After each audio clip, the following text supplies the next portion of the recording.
Hello बच्चों, तो आज है ये सेट नंबर 4। इसके सेट नंबर 4 में देखेंगे ध्यान से। इसमें इलेक्ट्रोकेमिस्ट्री के 3 सवाल पूछे हुए हैं। तो इलेक्ट्रोकेमिस्ट्री से 2024 में बहुत सारे सवाल पूछे हुए हैं।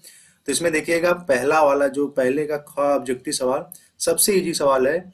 इसमें देखिएगा ध्यान से, जितनी छोटी वैल्यू होती है उतना ज्यादा वो सक्रिय होता है, उतना ही ज्यादा उसका अपचयन विभव होता है। तो हमसे पूछा है कि अपचयन क्षमता का बढ़ता हुआ क्रम कौन है।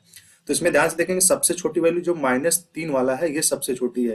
तो यहाँ पे y जो है पहले नंबर पे है, क्योंकि सबसे प्रबल अपचायक यही होगा।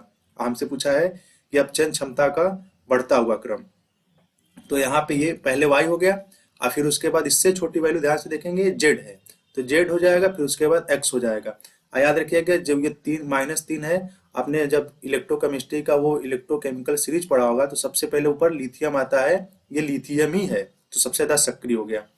अब उसके बाद इसी सेट में देखेंगे दूसरा सवाल पूछा हुआ है। देखिए यहाँ पे दूसरा का ख हमसे पूछा क्या है। सबसे पहले आपको ना, अगर कभी भी ऐसा सवाल मिले तो सबसे पहले हमको एनोड और कैथोड पहचानना सबसे मोस्ट इंपॉर्टेंट है कि इसमें है कितना वो। तो हमको ये सिर्फ इसीलिए दिया हो क्योंकि यहाँ पे हमको देखिए यहाँ पे ई नॉट इसका मान दिया। अब हमको नहीं पता ये एनोड है कि कैथोड है, कि ये एनोड है कि कैथोड है, क्योंकि याद रखिएगा यहाँ पे ये दोनों, ये वाला और ये वाला दोनों अपचयन विभव ही होता है, बट हमको पहचानना क्या है, एनोड कैथोड। तो ध्यान से देखेंगे यहाँ पे सीरियम के ऊपर 4 प्लस है और सीरियम के ऊपर यहाँ पे 3 प्लस है। तो याद देखेंगे 4 प्लस से जो 3 प्लस हो रहा है इसका मतलब घट रहा है, तो घट रहा है तो क्या होगा, अपचयन। और जो अपचयन होता है तो याद रखिएगा वो कैथोड होता है, बस इतना।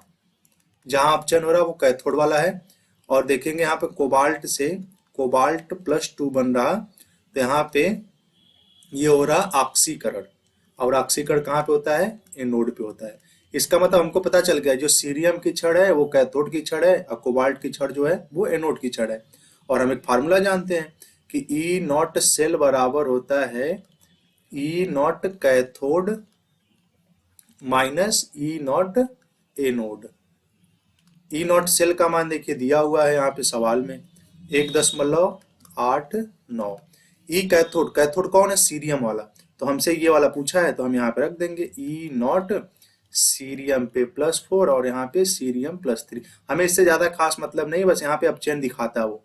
माइनस ई एनोड, एनोड तो कोबाल्ट वाला है तो माइनस, और माइनस माइनस क्या हो जाएगा प्लस, 0.28। तो यहाँ पे E naught cell, E naught cerium +4 से सीरियम +3, इसकी वैल्यू इसको इस पार लेगी तो 1.89 में से 0.28 चला जाएगा। तो 8 में से यहाँ पे 9 में से 8 गया, 1 बचा, और 8 में से 2 गया, 6 बचा, तो मतलब 1.61 वोल्ट ये आंसर आ जाएगा। यही आंसर होगा इसका। अब इसी में एक सवाल और इलेक्ट्रोकेमिस्ट्री का दिया हुआ है सेम सेट में। इसमें जो अनसॉल्व में जो पीछे उत्तर दिया उसके पीछे मत जाइएगा, क्योंकि उत्तर ही वो गलत दिया हुआ है। ये 1.61 उत्तर एकदम सही है।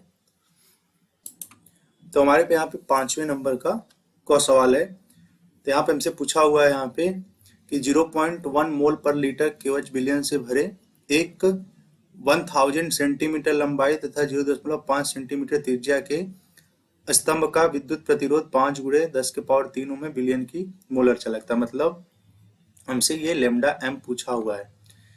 तो सबसे पहले यहाँ पे एम की वैल्यू दी हुई है, तो एम की वैल्यू हो जाएगी 0.1 मोल पर लीटर, और यहाँ पे दिया हुआ है लंबाई एल इक्वल टू हो जाएगा 1000 सेंटीमीटर। इसको सेंटीमीटर ही रहने दीजिए क्योंकि अगला वाला भी सेंटीमीटर में ही है।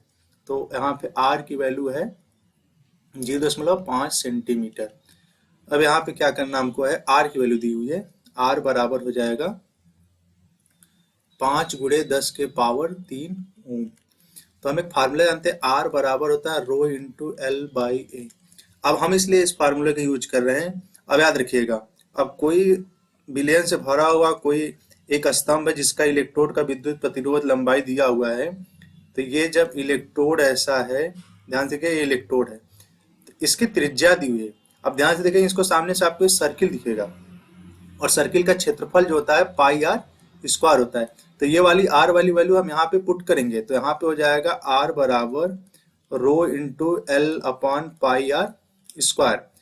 अब यहाँ पे हम इसलिए रो निकालेंगे, क्योंकि जब तक रो नहीं निकालेंगे तब तक यहाँ पे कप्पा नहीं पता चलेगा, और जब तक कप्पा नहीं पता चलेगा तब तक लेमडा एम नहीं निकलेगा, इसको कप्पा बोलते हैं।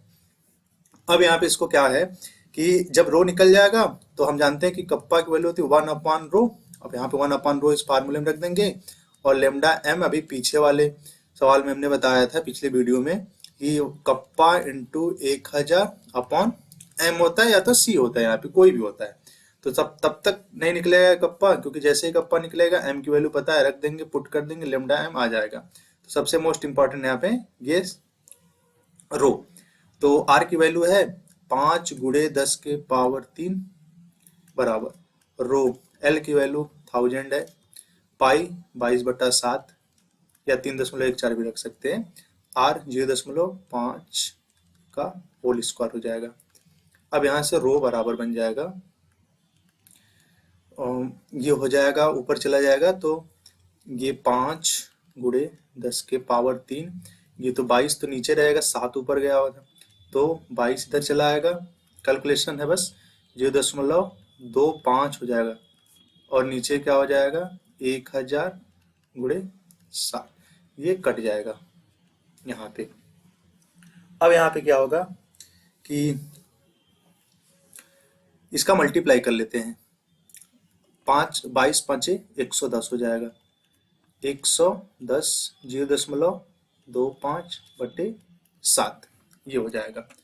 अब इसके आगे कैलकुलेट करेंगे, 25 का गुणा कर लेते हैं 110 में और 7 से भाग कर लेते हैं।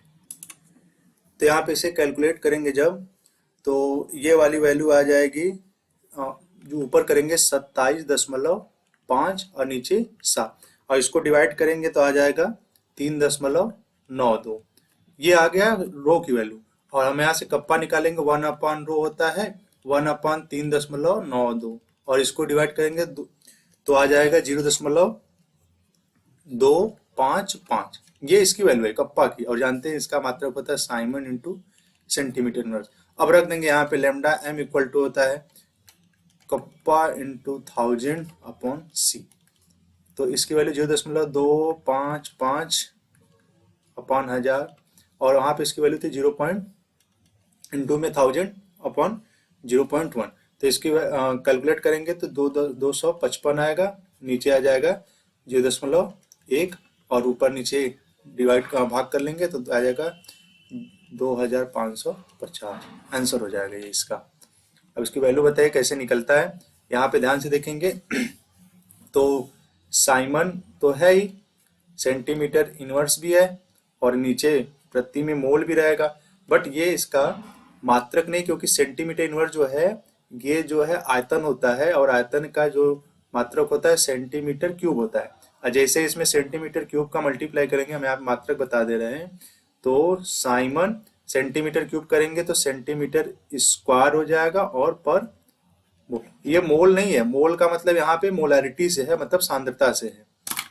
तो इस सवाल को यहीं तक रखते हैं, अब नेक्स्ट वीडियो में नेक्स्ट न्यूमेरिकल लेके आएंगे।